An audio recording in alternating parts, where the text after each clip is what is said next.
Is the MCU failing? I did a lot of reading on my break. Some of it was on Reddit. That might have been a mistake.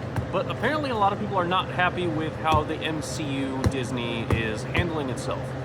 And I think that that is a perfectly fair opinion, and I'll tell you why. So you have Iron Man 1 all the way to Endgame, right? That was kind of like the golden stage. That was perfection, beautiful. They could have dragged that out a lot longer, but I'm not producing it or writing it, so who am I? Then you had fantastic movies in between and after that, you know? The Spider-Man movies were great. Doctor Strange, absolutely beautiful. Loved the CGI, is amazing. Black Panther, the Captain America movies were great. But it's the stuff after that, you know, it's the weird little niche things. And then there's the, what is it called? It's MCU's Eternals, I think it's called. It's not Immortals, it's Eternals. But the thing is when you're creating stuff like that, especially when you start introducing characters that have been around for a long time, like let's say the 60s and the 70s, and they're not really big characters, like Thor or like Spider-Man, like people during that time and even up till now, like when you read a comic book that's got like a main hitting character like that, like Spider-Man, those kids or those people, they put themselves in the place of that hero. They like to imagine themselves as that hero, especially if that hero is very well known and they have unique powers. And it's not to say that all these new characters or older ones don't have unique powers. They just are a lot more niche and they don't have as much spotlight as the characters that everyone knows and loves, and that is perfectly fine. But when you try to conduct yourself in a way where you're introducing new characters that we know nothing about, or if you're introducing or reintroducing or reinventing the wheel, if you want, with older characters that, like, the audience bubble is so small, do not be upset when the audience that is usually watching your content no longer wants to watch your content. The whole idea behind having an audience once you've built one, even if it's niche, is keep creating content for your audience. I understand that branching out is important.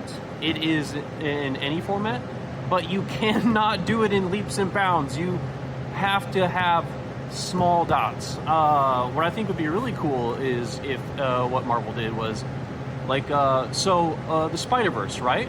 We got a really cool look at Miguel O'Hara. We got a really cool look at Miles Morales. Now, I've got some older Miles Morales comic books, but he doesn't immediately come to mind, okay? And he doesn't for a lot of people, and that is fine. But I think if you wanted to stretch out your roots and reach a little bit MCU into something that if you want to find like a more broader ground, start with a character like Miles. It would be fantastic. It would be great. People would eat that up. I know as soon as the animated movies came out, I went to my local comic shop and I bought even more Miles Morales comic books. Interesting characters that spark from that a lot of people love, right? The Spot. The Spot is an amazing character. I have his first appearance, like, in a comic book. I can't remember when exactly it came out, but the point of my message is if you have a niche audience, keep producing stuff for that niche audience, right? If you make an action movie, let's say you make an action movie, right? If for every one or two girls that like that action movie, like fantasy movie, there's probably like 20 dudes, okay, that prefer and love that action movie as well. And if that's going to be your niche audience, you need to stick to making it for your niche audience. If it's like take me and Cameron's content, for example. We don't have like a niche audience.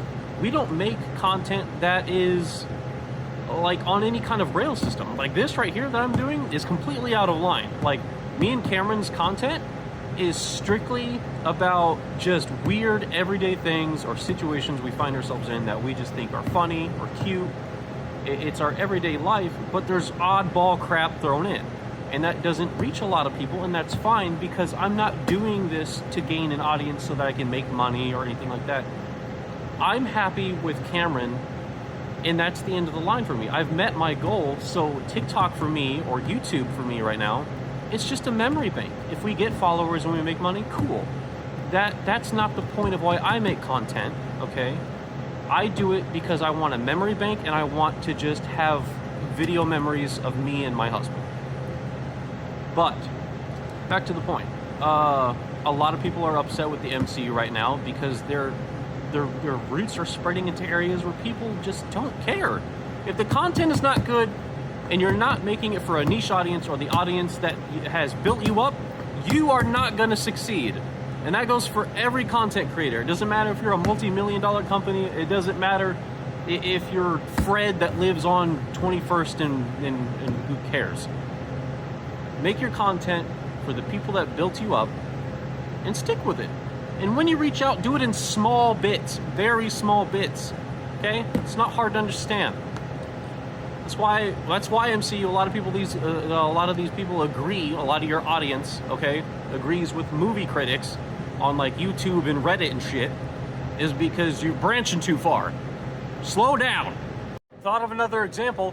Halo. When the Halo show was made, what the fuck was that?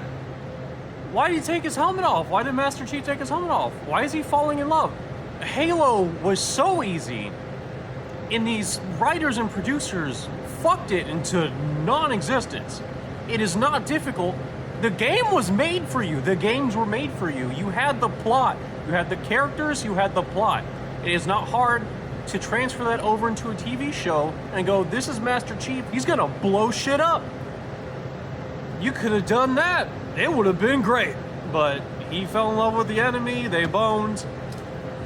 A lot of these nerdy guys out there, especially when I was playing Halo, we weren't having sex. You know, we were pretending to be Master Chief.